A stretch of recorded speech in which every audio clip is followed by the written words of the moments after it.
আজি শেয়াৰ কৰিম কিছু দৃশ্য আমাৰ বিভিন্ন ডিপাৰ্টমেণ্টৰ পেচেণ্টৰ লগত। এই পেচেণ্টজনৰ আছে স্পাইনেল কৰ্ড ইঞ্জুৰি, চ' তেখেতক ছাছপেনশ্যনত দি ট্ৰেডমিল ৱাক কৰোৱা হৈ আছে, খোজকঢ়োৱা প্ৰেক্টিছ। তেখেত আহোঁতে একেবাৰে খোজকাঢ়িব নোৱাৰিছিলে।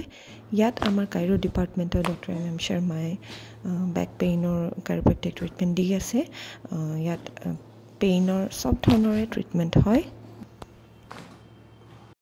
এই ভিডিঅ'টোত আকৌ চাইল্ড ডিপাৰ্টমেণ্টৰ অটিজমৰ ট্ৰিটমেণ্ট হৈ আছে।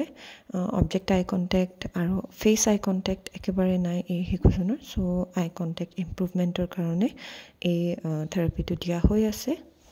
আমাৰ চেণ্টাৰত BASLP স্পীচ থেৰাপিষ্ট আছে আৰু ক্লিনিকেল চাইক'লজিষ্ট আছে। আপোনালোকে চাইক'থেৰাপিৰ কাৰণে বা এছেছমেণ্টৰ কাৰণে আহিব পাৰে। আকৌ এটা দৃশ্য আমাৰ নিউৰো ডিপাৰ্টমেণ্টৰ। ইয়াত আগেইন স্পাইনেল কৰ্ড ইঞ্জুৰিৰ পেচেণ্টৰ ৰিহেব চলি আছে। ইয়াত কেট পজিশ্যনত শ্লিং লগাই পেলাই এক্সাৰচাইজেছ কৰোৱা হৈ আছে। আমাৰ চেণ্টাৰত প্ৰপাৰ নিউৰো ৰিহেবিলিটেশ্যনৰ কাৰণে ৰিহেবিলিটেশ্যন হয় সেই পেচেণ্টসকলৰ যাৰ স্পাইনত ফ্ৰেকচাৰ থাকে বা ব্ৰেইন ইঞ্জুৰি থাকে বা ষ্ট্ৰ'ক হয়, নিউৰলজিকেল এনি টাইপ অফ কেছৰ কাৰণে আমাৰ প্ৰপাৰ নিউৰো ৰিহেবিলিটেশ্যন ডিপাৰ্টমেণ্ট আছে। অল্ড এজ প্ৰব্লেম যেনে পাৰ্কিনছনিজম, এলজাইমাৰ্ছ, ডিমেনচিয়া, সেই অসুবিধাবোৰৰ কাৰণেও আমাৰ প্ৰপাৰ নিউৰোথেৰাপি আছে। য'ত যদি স্পীচৰ প্ৰব্লেম থাকে তেওঁলোকৰো স্পীচ থেৰাপি কৰোৱা হয়। ইয়াত আকৌ চাইল্ড নিউৰো ডিপাৰ্টমেণ্টৰ কিছু দৃশ্য দেখা পাব। ইয়াত এই শিশুজনৰ আৰম্ভণিত আহোঁতে একেবাৰে থিয় হ'ব পৰা নাছিলে। ইয়াত দেখিছে মিনিমাম 1 পইণ্ট ছাপৰ্টতে তেওঁ থিয় হ'ব আৰম্ভ হৈছে। তেখেতৰ ষ্টেণ্ডিং বেলেঞ্চ ট্ৰেইনিং কৰোৱা হৈ আছে ইয়াত। এই শিশুজন আহিছে যোৰহাট, অসমৰ পৰা। আপোনালোকৰ ইনফৰ্মেশ্যনৰ কাৰণে কৈ দিওঁ, আমাৰ চেণ্টাৰখন আছে নগাঁও, অসমত, আৰু আমাৰ চেণ্টাৰত থকা ব্যৱস্থা আছে।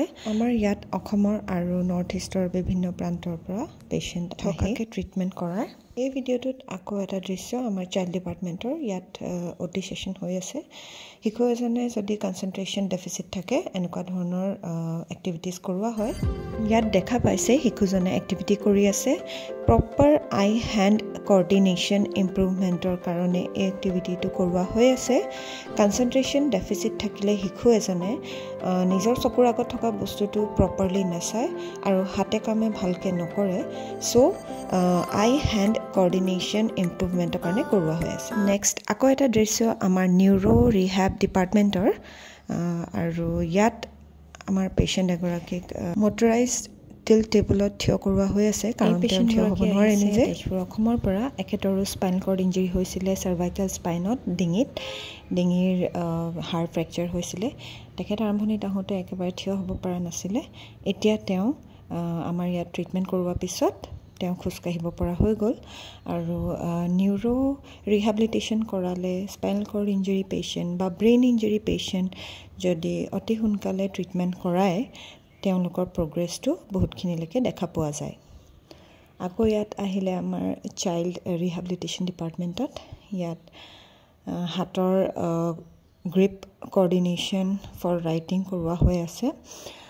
ৰাইটিঙত প্ৰব্লেম থাকিলে কিছুমান ধৰণৰ এক্সাৰচাইজেছ কৰোৱা হয় আঙুলিৰ। আকৌ এটা দৃশ্য আমাৰ পেইন ডিপাৰ্টমেণ্টৰ। ইয়াত কাপিং থেৰাপি হৈ আছে, ড্ৰাই কাপিং থেৰাপি।